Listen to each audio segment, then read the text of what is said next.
Hello everyone, welcome to my next class of strength of materials 2. So last class వరకు మనం మెకాలెస్ method సంబంధించి చూసుకొని ఉన్నాం. ఈ క్లాస్లో దానికి సంబంధించిన ఒక న్యూమరికల్ని సాల్వ్ చేయబోతున్నాం.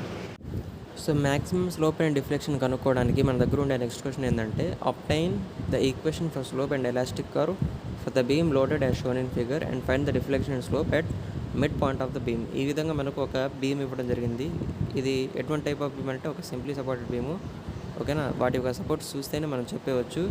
And EI is equal 15 N³ kilo newton metre square తీసుకోమని చెప్పడం జరిగింది. అండ్ డైరెక్ట్గా మనకు యంగ్స్ మాడ్యులస్ అంటే ఎలాస్టిసిటీ మాడ్యులస్ అండ్ అదేవిధంగా మూమెంట్ ఆఫ్ ఇనర్షియా ప్రోడక్ట్ చేసి మనకు ఇచ్చేసాడు అనమాట, సెపరేట్గా ఇవ్వకుండా. Slope at A, C and D, ఈ 3 పాయింట్స్ దగ్గర స్లోప్ అనేది మనకు ఫైండ్ అవుట్ చేయమని చెప్పేసి అడిగాడు. సో డయాగ్రామ్ క్వశ్చన్లో ఏంటంటే డయాగ్రామ్ సంబంధించిన మొత్తం డిస్క్రిప్షన్ లేదు. ఎప్పుడైతే డయాగ్రామ్ సంబంధించిన డిస్క్రిప్షన్ ఉంటుందో క్వశ్చన్లో అంటే టోటల్గా, అప్పుడు మనకు సపరేట్గా ఈ విధంగా డయాగ్రామ్ ఇవ్వడం జరుగుతుంది క్వశ్చన్లోనే. దట్ మీన్స్ ఎగ్జామ్లో మనకి ఏవైతే క్వశ్చన్స్ అడుగుతాడో ఈ విధంగా క్వశ్చన్లో మొత్తం డయాగ్రామ్ ఒక డిస్క్రిప్షన్ లేకుంటే ఈ విధంగా సపరేట్ డయాగ్రామ్ ఇచ్చి దాంట్లో లోడ్స్ అండ్ ఆ లోడు ఎండ్స్ నుంచి ఎంత డిస్టెన్సెస్ ఉన్నాయి, ఎసెంట్రిసిటీ ఏంది, అదంతా మనకు ఇవ్వడం జరుగుతుంది అన్నమాట. సో ఒకసారి ఈ డయాగ్రామ్ చూసినట్టయితే 2 సైడ్స్ సింపుల్ సపోర్ట్స్ ఉన్నాయి అండ్ 80 kN అనే లోడ్ ఒక్కటి మాత్రమే యాక్ట్ అవుతుంది. అది ఏ నుంచి 1 మీటర్ డిస్టెన్స్లో యాక్ట్ అవుతుంది. అండ్ ఇంకోటి వచ్చేసి కపుల్ యాక్ట్ అవుతుంది అనమాట. డి పాయింట్ దగ్గర చూడండి, అక్కడ కపుల్ 120 kN ఇంటెన్సిటీతో యాక్ట్ అవుతుంది. ఓకే, లోడ్ వచ్చేసి 80 kN మాత్రమే. ఇంకోటి వచ్చేసి కపుల్ యాక్ట్ అవుతుంది, అది వచ్చేసి బి ఎండ్ నుంచి 1 మీటర్ ఉంటుంది అనమాట. అండ్ టోటల్లీ 4 మీటర్స్ కలిగిన స్పాన్ ఇది. సో మధ్యలో ఆబ్వియస్లీ 2 మీటర్స్ ఉంటుంది. ఓకే, ఇంకా ఈఐ వాల్యూ మనకి ఇచ్చేయడం జరిగింది. ఎక్స్ఎక్స్ ఒకటి కన్సిడర్ చేస్తాము, అది వచ్చేసి లెఫ్ట్ హ్యాండ్ నుంచి స్మాల్ ఎక్స్ డిస్టెన్స్ వరకు ఉంటుంది. ఈ విధంగా నేను reactions first of all find out చేసుకొని దాని ద్వారా మూమెంట్స్ ఫైండ్ అవుట్ చేసుకొని అండ్ దాని ద్వారా స్లోప్ డిఫ్లెక్షన్ ఈక్వేషన్లో పుట్అవుట్ చేసుకోండి. ఓకేనా, x=0, x అండ్ x=L తీసుకొని టోటల్గా నేను maximum deflection maximum slope find out చేసుకుంటాను. ఆ ఈక్వేషన్స్లో సబ్స్టిట్యూట్ చేసుకొని ఏ ఈక్వేషన్స్ అయితే నేను లాస్ట్ క్లాస్లో అప్టైన్ చేసుకున్నాను డబుల్ ఇంటిగ్రేషన్ మెథడ్, మెకాలెస్ మెథడ్ ద్వారా. సో ఇప్పుడు మనం చూసుకున్నట్టయితే ఆర్ఏ, ఆర్బి 2 సపోర్ట్స్ ఉన్నాయి. అదే సపోర్ట్స్ దగ్గర 2 రియాక్షన్స్ డెవలప్ అవుతాయి. ఓకే, ఇప్పుడు మనం సపరేట్గా కనుక్కోవాలి, ఆర్ఏ కనుక్కోవాలి అండ్ అదేవిధంగా ఆర్బి కూడా కనుక్కోవాలి. సో ఎలా కనుక్కుంటామంటే, సో మనకి ఇచ్చినవి మనం చూసినట్టయితే సమ్ 80 kN ఇవ్వడం జరిగింది. అండ్ ఏ నుంచి దాని యొక్క డిస్టెన్స్ వచ్చేసి 1 మీటర్ చెప్పడం జరిగింది. ఓకే, ఇది ఆర్ఏ అండ్ ఇది వచ్చేసి ఆర్బి అన్నమాట. అండ్ ఇక్కడ ఒక కపుల్ యాక్ట్ అవుతుంది clockwise, that is 120 kN metre at the distance of 1 metre from right end. మధ్యలో ఉండేది 2 మీటర్స్.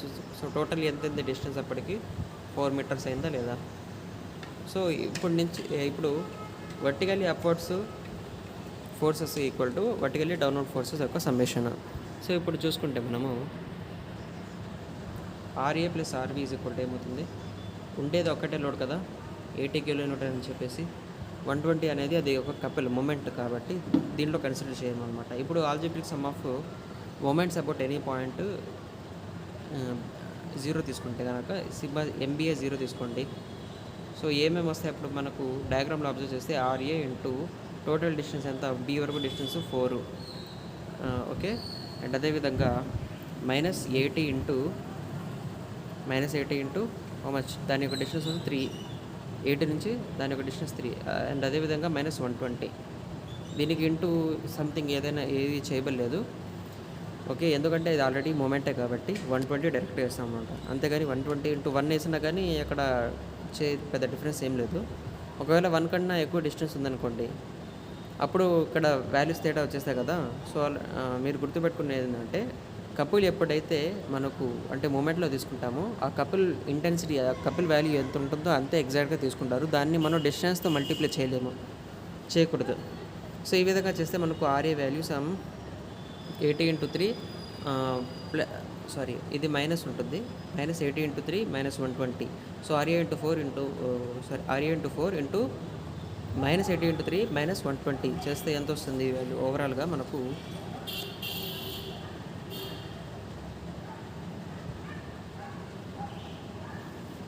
సో ఇక్కడ చూసినట్టుగా 90 kN ఓకే, పాజిటివ్ సైడ్ వస్తుంది. సో ఆర్ఏ అనేది అప్వర్డ్ సైడ్ డెవలప్ అవుతుంది. అండ్ ఆర్బీ అనేది 10 కిలోన్యూటన్ వస్తుంది, -10 వస్తుంది.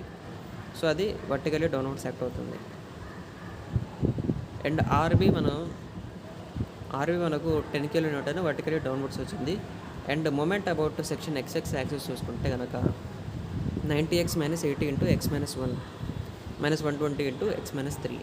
చూడండి, ఆర్ఏ ఉంది ఇక్కడ 90, ఈ పాయింట్ దగ్గర 90 ఉంటుంది ఆర్ఏ. దీని నుంచి ఇక్కడ వరకు డిస్టెన్స్ ఎంతంట, ఎక్స్. ఓకేనా, ఎక్స్. అండ్ అదేవిధంగా 80 ఇక్కడ ఉంది.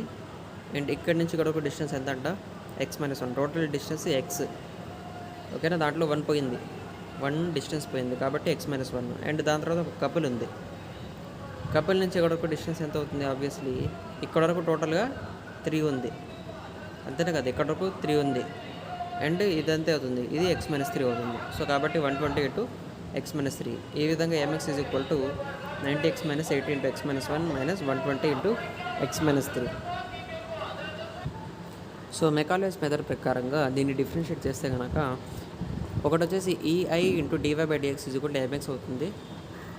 అండ్ దీన్ని డిఫరెన్షియేట్ చేస్తే 90x కాస్త 90x² అవుతుంది. 80 × x - 1 కాస్త x - 1² అవుతుంది. 120 × x - 3 same as it is అలాగే రాసేస్తాం. ఓకే, ఈ విధంగా దాన్ని మళ్ళీ డిఫరెన్షియేట్ చేస్తే ఏమవుతుంది, C2 డబల్ ఇంటిగ్రేషన్ కాబట్టి ఇంటిగ్రేషన్ కాన్స్టెంట్ ఇంకోటి C2 యాడ్ అవుతుంది. C1 × dxకి ఇంటిగ్రేషన్ చేస్తే C1x అవుతుంది. అండ్ x²/2 90తో ఏదైతే మల్టిప్లై అయిందో అది x³/6 అవుతుంది. ఈ విధంగా ఈక్వేషన్ 2 అనేది ఫామ్ అవుతుంది. So support reactions x = 0, y = 0 దగ్గర అండ్ c = 0 దగ్గర సపోర్ట్ రియాక్షన్స్ వచ్చేసి x = 0, y = 0.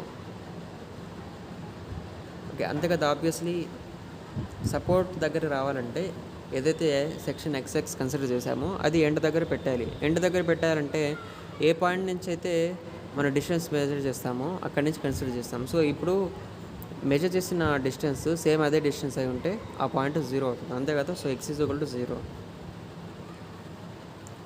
At x = 4, y = 0, C1 = 135 అన్నమాట. ఓకేనా, జస్ట్ ఏం లేదు. ఇప్పుడు x = 0, y = 0 ఉంది కదా, ఇది తీసుకెళ్ళి ఈ ఈక్వేషన్లో పుట్ చేయండి. ఓకేనా, ఈక్వేషన్ 1లో పుట్అవుట్ చేయండి. C2 కనుక్కోవడానికి x = 4 పుట్అవుట్ చేయండి. 4 ఎందుకు పుట్అవుట్ చేస్తున్నామంటే ఎగ్జాక్ట్గా అది ఎండ్ దగ్గర యాక్ట్ అవుతుంది అని చెప్పేసి. ఒకటి వచ్చేసి 0 ఒక ఎండ్ దగ్గర, ఇంకో ఎండ్ దగ్గర ఎంత అవుతుంది, 4 అవుతుంది x. ఓకేనా, అంటే మ్యాక్సిమం స్లోపు మ్యాక్సిమం డిఫ్లెక్షన్ కనుక్కుంటాం. సో కాబట్టి ఆబ్వియస్లీ x = 0 ఒకటి తీసుకోవాలి, x = L ఒకటి తీసుకోవాలి. L అంటే ఇక్కడ 4. సో కాబట్టి at x = 4, y = 0, C1 = -135. So just ఏం లేదు. సో ఈ x వాల్యూ తీసుకెళ్ళి x = 4 ఏదైతే ఉందో అది సెకండ్ ఈక్వేషన్లో పుట్అవుట్ చేస్తే మనకు C2 వాల్యూ ఎంత వస్తుంది, ఓకే C1 వాల్యూ ఎంత వస్తుంది. ఫస్ట్ ఈక్వేషన్లో పుట్అవుట్ చేస్తే C1 వాల్యూ ఎంత వస్తుందంటే -135 వస్తుంది. Okay, equation for slope dy/dx ఏమవుతుందంటే అప్పుడు EI × dy/dx = -135 + 90x²/2 -40 × x - 1² -120 × x - 3. ఇది equation for slope. Equation for deflection EIY ఏదైతే సెకండ్ ఈక్వేషన్ ఉందో దాంట్లో మనం ఈ C1 వాల్యూ పుట్అవుట్ చేసామనుకోండి. ఓకే, C1 వాల్యూ పుట్అవుట్ చేసిన తర్వాత -135 × x + 90x³/6 -80 × x - 1³/6 -120 × x - 3² so final deflection centre దగ్గర కనుక్కోవడానికి మనం ఏం తీసుకుండాలి, x = 2 మీటర్స్ తీసుకోవాలి, ఎందుకంటే మిడ్ స్పాన్ కాబట్టి. సో 4లో హాఫ్ 2 మీటర్స్. సో అప్పుడు x = 2 పుట్అవుట్ చేసామనుకోండి, ఓవరాల్గా y ఎంత వస్తుంది అంటే EI వాల్యూ వచ్చేసి మనకు ఆల్రెడీ క్వశ్చన్లో ఇచ్చడం జరిగింది. అది ఎంతంటే 15 × 10³ kN/m². ఈ విధంగా x = 2 మీటర్స్ ఆల్రెడీ మన దగ్గర ఉంది. And EI = 15 × 10³ kN/m². సేమ్ అదే విధంగా పుట్అవుట్ చేసిన తర్వాత y వాల్యూ మనకు వస్తుంది అనమాట. సో అది 10.89 ఇంటూ 10⁻³ మీటర్స్ వస్తుంది. దాన్నే మనం మిల్లీమీటర్లో కన్వర్ట్ చేస్తే 1 మీటర్కి 10⁻³ మిల్లీమీటర్ అంతే కదా. సో కాబట్టి -10.89 millimetre. To find slope at centre that is x is equal to 2 metre at mid span ఏం చేయాలి, EI into dy/dx is equal to 90 into x²/2 ఏదైతే ఈ ఫస్ట్ ఈక్వేషన్ ఉందో దాంట్లో పుట్అవుట్ చేస్తాము. 90 into x²/2 x is equal to 2 value put out చేస్తాము. ఓవరాల్గా మనము dy/dx వాల్యూని కనుక్కుంటాము. So 3.33 into 10⁻⁴ radians. Or otherwise దాన్ని డిగ్రీలో కన్వర్ట్ చేయాలంటే ఈ వాల్యూని π/180తో మల్టిప్లై చేయాలి. పై అంటే ఇక్కడ 3/14గా తీసుకోవాలి. ఓకే, ఈ విధంగా కన్వర్ట్ చేసిన తర్వాత 19.1 ఇంటూ 10⁻³ డిగ్రీస్లో మనం చెప్పవచ్చు. So slope at A that is x is equal to 0 ఎంత అవుతుంది, -135/EI అవుతుంది. ఈఐ అంటే ఆల్రెడీ 15/10³ అవుతుంది. ఓకేనా. So -135/15 into 10³ 15 7s 105, 15 9s 135. So 9/10⁻³ అంటే 9 ఇంటూ 10⁻³ అవుతుంది. ఓవరాల్గా ఇది slope at A. And similarly slope at C that is x is equal to 1 metre కదా. సో మనకి ఏ, సి అండ్ డి దగ్గర ఈ పాయింట్స్ దగ్గర స్లోప్ కనుక్కోమన్నాడు. So x is equal to 1 metre put out చేస్తే ఏమొస్తుంది, ఓవరాల్గా 45 into 1² -135 into 1/15 into 10³ is equal to -90/15 into 10³ radians. Similarly at x is equal to 3 metres 45 into x²